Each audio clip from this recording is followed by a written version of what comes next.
Hi, hello viewers and learners. I welcome you to the video lecture program of Dr. B.R. Ambedkar Open University. Today, we bring you a video lecture on employer relations in India.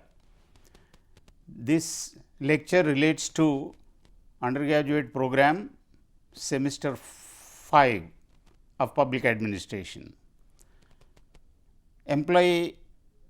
Employer relationship is a topic that is very important in the area of public personnel administration as well as human resource management. Public personnel administration basically refers to the public administration orientation, whereas human resource management refers to the business management orientation. Now, this lecture is mainly intended for students of public administration. Therefore, we are pursuing the personnel administration orientation to the topic.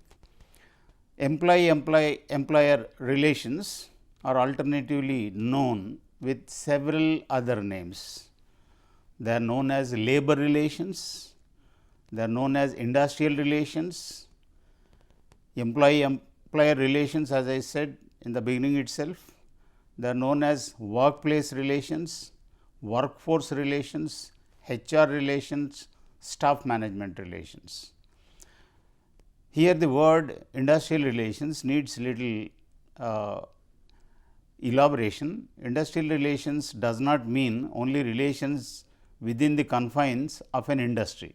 Industrial relations also refer to the relations between employers and employees in general. Employee-employer relationship is a key issue in HRM and public personnel administration. The proper employee-employer relationship is essential to ensure productivity of the employees. Particularly, the productivity suffers in terms of absenteeism, employees not coming on time or resorting to unauthorized absence at the workplace. It may be resulting in poor motivation, and it also dilutes the morale of the employees, and more importantly, particularly in the industries, it might result in strikes. If the industrial relations are not proper, employee-employer relations are not proper, there may be strikes and there may be lockouts. The strikes are those which are the instances of work stoppage by the employees or the laborers or the staff, whereas lockout is a phenomena or an instance where the company owners lock down or close the gates of the company, preventing the workers from entering and claiming their wages. Of course, I need to add here this topic employee-employer relationship is useful to understand the industrial sector of the government as well as civil service sector of the government.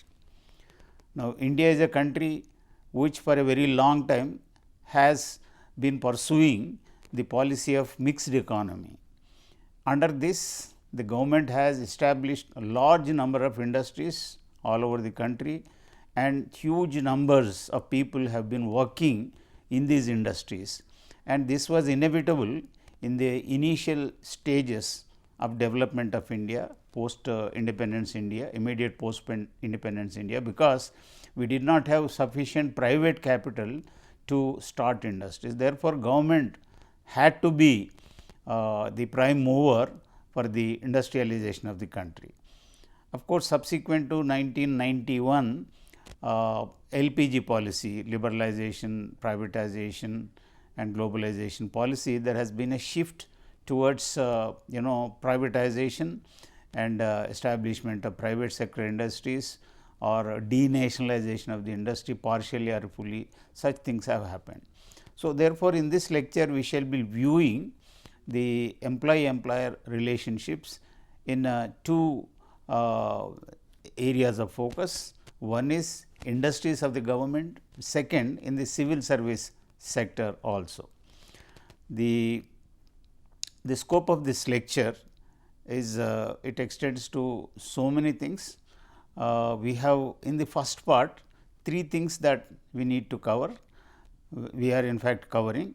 They are the meaning, importance and relevant laws that are there in the mandate or that dictate or that have import or impact on industrial relations or employer relationships.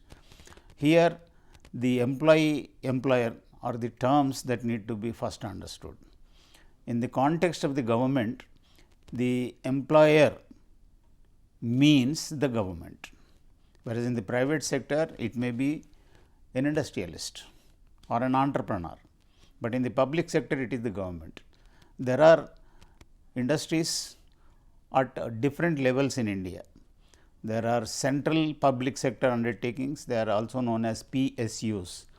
There are state public sector undertakings. In certain cases, there are also municipal undertakings. In big cities like Mumbai, they have electricity generated by the public sector only. So, therefore, industries are at 3 levels. Parallelly, along with industries, there are also government employees. The government is a huge employer. I think government is employing the largest number of people compared to the private sector. And here the role of the government is important as a model employer, and the employee here the relationship, coming to the meaning of it, the employer performs his labor, he renders his services to the organization, whereas employee is supposed to provide a favorable environment for working by giving the compensation and benefits. Compensation means salary, allowances and all that, and certain benefits. The employee-employer relationships are governed by employment agreements, which outline the terms and conditions of employment, and conduct rules. The central government and state governments have their own set of conduct rules, and they are also governed by the awards of the pay commissions. There are central pay commissions appointed every 10 years, and many states appoint pay commissions every 5 years. And the employer-employee relationships are also governed by wage boards. Of course, if the organizations are the public sector, the wage boards are also important. Finally, the labor laws are also there, and recently 2025 the government has initiated new labor codes. There were 29 different labor laws, and these laws are codified into labor codes. We shall come to that little later. There are different actors in the employee-employer relationship. Quickly, the employees are there, employers are there, the unions are there. Between the employees and employers, there are unions, and there are ILO conventions. The government employees or the governments cannot do things the way they please, but International Labour Organization conventions are there.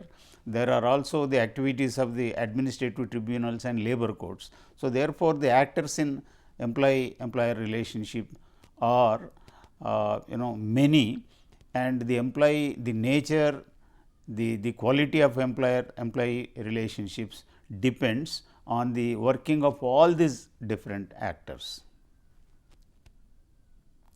And the activities covered in employee-employer relationships are certification of unions. As I said, unions are very important, and labor management relations, how the workers or the employees and the government view. Sometimes there may be friendly relations, there may be confrontational relationships, and there are also things like collective bargaining, all the employees going on strike, and there may be instances of unfair labor practices, which on the part of the owners and also on the part of employees. Workplace health and safety and employment standards are also there. It is very important to know that the government of India is supposed to be, the state governments are also supposed to be model employers.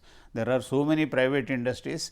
If the private industries are not dealing with their employees well, It is the government which has to intervene and set things right, but when the government has to intervene, it is itself supposed to be a model employer, not following any norms of decency and fair play. If the government tries to tell the private employers you have to do this, that and all that through inspectors and all that, this may not be having much ground. The employer relations, proper relations are there. It leads to increased productivity and job satisfaction, improved communication and trust between the two parties or various other parties, reduced conflicts and lessening of employee turnover. Employee turnover means people leaving the jobs, enhanced reputation of the organizations and competitiveness. These days it is very big important. It has become important that unless you are competitive, you are not able to survive. And the bad employer relationships, as was mentioned before, results in strikes, lockouts, poor morale and lack of motivation.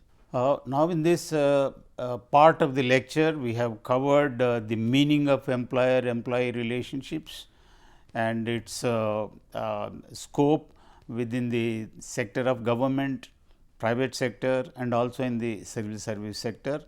We have seen the alternative names given to employer-employee relations such as industrial relations, workplace relations. We have also discussed about the expectations of the employees and the expectations of employees. We have also seen the importance of employer relationships and how employer relationships is very important for the proper functioning of the government.